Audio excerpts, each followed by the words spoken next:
Alrighty, let's unbox this, shall we? We're going to be looking at the GX CS1 today. Crack open this box. So full disclosure, this is not one that I ordered from Amazon. This is one that I was sent directly by somebody that rebuilds them. So yours may well be packaged differently, but the pump itself will be the same. So let's check it out. We've got our power supply, we have our battery cables, we have our hose, and then the pump itself.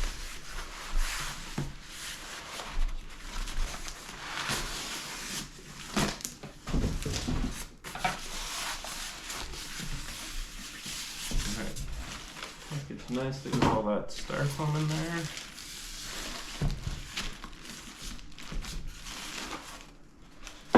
There we go. And this is the CS1i, just to clarify. So it has a built-in inverter, which I really like. Alrighty, here we go. So you have your temperature here, which it says should not exceed 75 degrees. I'm assuming that's in Celsius. Basically, you don't want it to overheat. Overheating is really bad for these, especially if you want to have it run for a long time. Now here you have where you attach your hose, so that attaches right like that.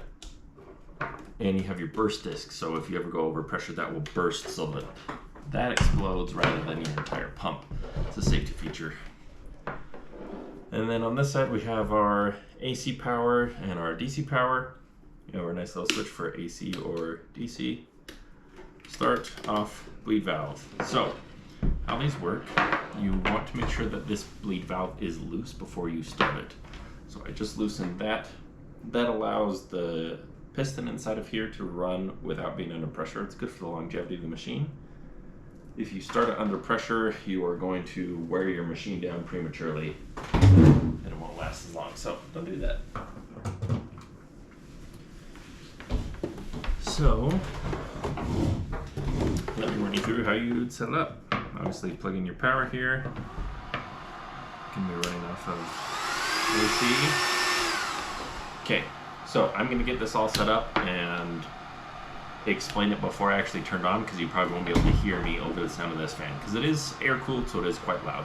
So first, make sure your bleed valve is loose. Like I said, make sure that is not tight. It doesn't. You don't want to take it out because sometimes there's a steel ball bearing in there which will get lost, but just make sure that it's loose. Now, in this case, I'm going to be using the little cap that came with it to show you how to fill. But rather than the cap, obviously you're going to be filling either a small tank or your air gun, airsoft, whatever it is that you may be using. So make sure your hose is firmly attached here. Then add whatever it is that you're filling. In this case, I'm just using the cap. Now right here, you have a little needle that you adjust to whatever pressure it is that you want to set. So in this case, I'm going to set my pressure to, let's go 3,000 PSI.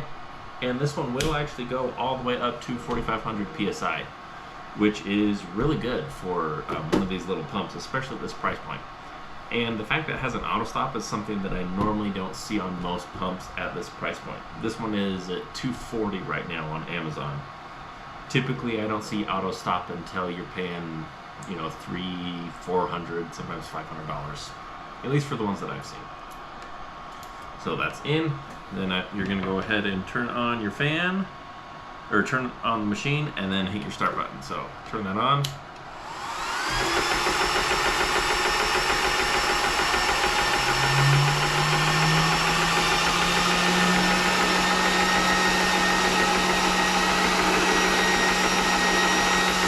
Hanging your bleed valve. You can see the pressure's already going up.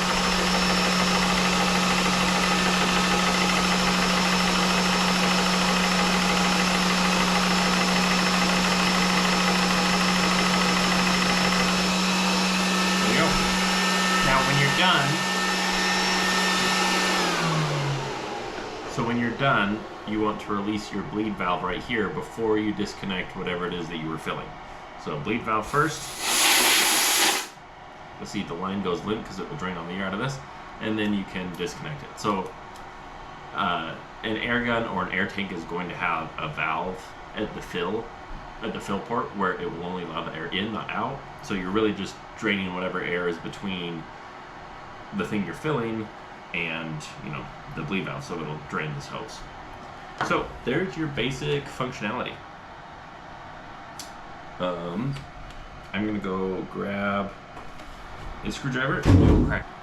So now I'm going to disconnect the power, and we'll just take a look at the insides here and see how it looks. Switch for a bigger bit.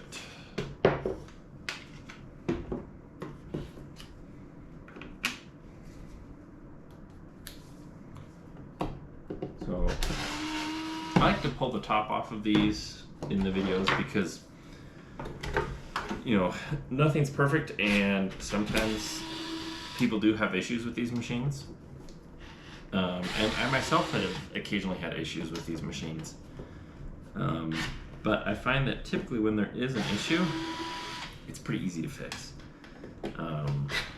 You know, a few things that I have had happen were just wires coming loose on the inside, where there's just, you know, a connection where it's held on like the control board or something like that, and it'll just pop loose. So don't be intimidated by taking off the case. You just need a screwdriver and a couple minutes of time, and it's easy to do, as you can see. So it's good to be able to take a look under the hood and see what's going on with whatever machine it is that you're going to buy. But if all you want to see was the basic functionality, you've already seen it, so go ahead and feel free to quit watching the video, even though I do appreciate the watch time, because that's what YouTube likes. Alright, so here we go. Here's the guts. So right here we have our fan running, which is attached to the outer case. We also have the cables coming up to our temperature gauge. We have our control board. So this is where you might find a couple of wires that come loose, or you might also find them here, because most of these wires are just, you know, slid onto their connector. You've got your various buttons to start it.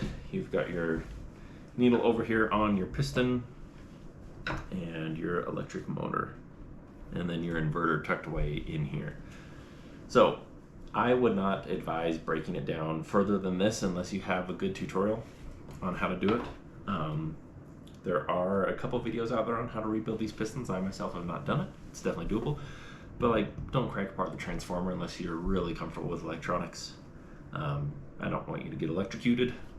Now, something you should be aware of is there is a tiny little filter right here that you might want to swap out occasionally, especially if you live in a high humidity area. It's just one of these little tiny cotton, hopefully that's focusing for you, or I guess probably not cotton, but little foam filters at the inlet that is just going to filter out some of the air, or some of the moisture from the air. Again, that's not perfect. If you're in a humid area, I would advise you to use another filter. This does have another one that's built into the hose here, but again, they're not super heavy duty, so watch your gun. If your gun's or your tank has moisture in it, add another filter. Aside from that, that's about all there is to these machines. They're relatively simple, and they're pretty easy to do any work that you need done on them, as far as, you know, easy troubleshooting and stuff like that. So we're gonna just throw this lid back on here. If you do have any questions, feel free to hit me up in the comments. I know these pumps fairly well, but I am not an expert on the inner workings, but there are some really good resources out there. There's a Facebook group that's called, I believe, GX Compressor Owners. There's some people on there that are extremely knowledgeable, including Mark, who's the guy who sent me this one, and he knows what he's talking about when it comes to these compressors. So thank you, Mark. I haven't told him I'm shouting him out in this video, but if you're watching, thank you very much. And that's all I got. So you're welcome to hang around while I put the rest of this together. But I would appreciate it if you like and subscribe.